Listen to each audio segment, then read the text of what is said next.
Assalamualaikum warahmatullahi wabarakatuh. Perkenalkan, nama saya Muhammad Fatrohim dari Fakultas Ekonomi Prodi Manajemen Universitas Islam Kadiri Kediri. Dan pada kesempatan kali ini saya akan membahas tentang kompensasi, di mana kompensasi merupakan salah satu topik bahasan yang dimuat dalam mata kuliah Manajemen Sumber Daya Manusia. Secara definisi, pengertian kompensasi adalah segala hal yang diterima karyawan, baik fisik maupun non-fisik. Bentuk dari kompensasi yang diberikan bisa berupa uang atau barang yang diberikan secara langsung ataupun secara tidak langsung. Sesuai dari definisi di awal bahwa pemberian kompensasi tak hanya secara fisik saja seperti uang atau barang, tapi juga kompensasi dapat diberikan melalui non-fisik semisal cuti pegawai atau perusahaan memberikan fasilitas terhadap pegawainya untuk ikut dalam kegiatan rekreasi yang diselenggarakan oleh perusahaan tersebut. Dan tentunya pemberian kompensasi ini ternyata sangat berpengaruh terhadap peningkatan kinerja karyawan. Kenapa? Karena besaran kompensasi yang diberikan perusahaan terhadap pegawainya akan berpengaruh juga terhadap motivasi kerja pegawai tersebut.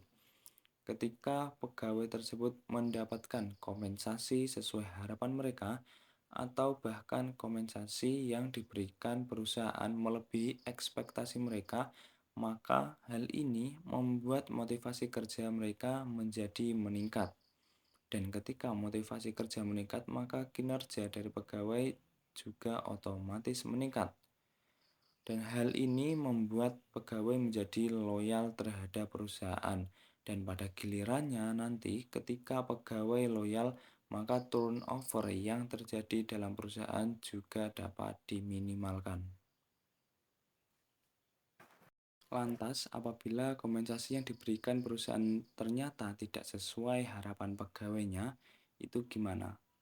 Jelas, perusahaan secara langsung atau tidak langsung mengalami kerugian atau dampak dari hal tersebut. Dan menurut saya ada dua kerugian yang akan dialami oleh perusahaan tersebut. Nah, yang pertama, dalam kegiatan pemberian kompensasi, tentu perusahaan juga melakukan atau menganggarkan sejumlah dana untuk kegiatan kompensasi tersebut. Jika pemberian kompensasi ini asal-asalan, maka perusahaan akan rugi karena pegawai tidak puas dan perusahaan sudah terlanjur menggelontorkan sejumlah dana untuk pemberian kompensasi pegawai tersebut.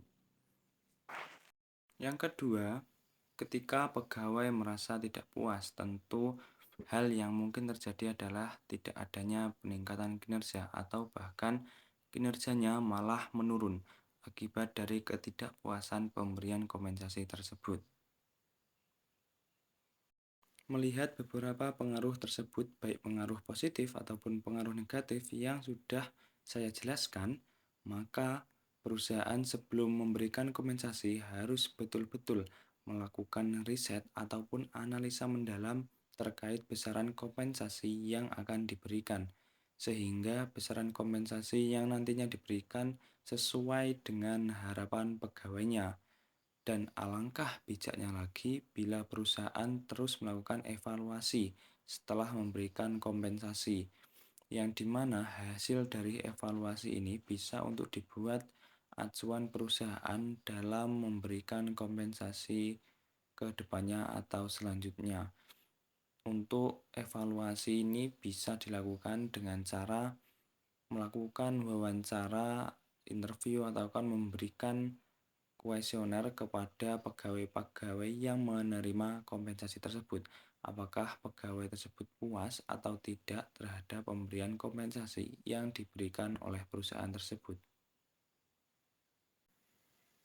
Nah, demikian teman-teman sedikit penjabaran atau pemaparan terkait materi kompensasi dari saya. Kurang lebihnya mohon maaf. Terima kasih. Wassalamualaikum warahmatullahi wabarakatuh.